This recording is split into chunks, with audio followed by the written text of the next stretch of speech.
என்ன புண்ணியம் நாங்க என்ன செஞ்சும் ஒண்ணும் இல்ல நீரே புண்ணியம்.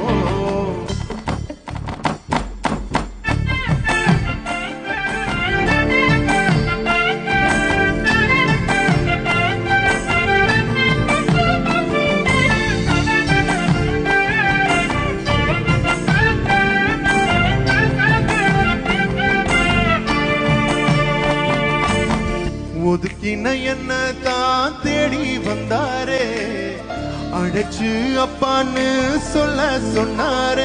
நானும் நல்லவதா என்று எனக்கு புரிய வச்சாரு.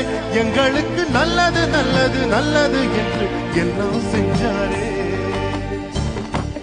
யாரும் மதிக்காத எங்களை மனசில் வச்சாரே, அழகா நெஞ்சில தூக்கி வச்சாரே. சிலுவையில் எங்களை நினைச்சு பார்த்தாரே, அதோட எங்களை வாழ வச்சாரே. எல்லாத்தையும்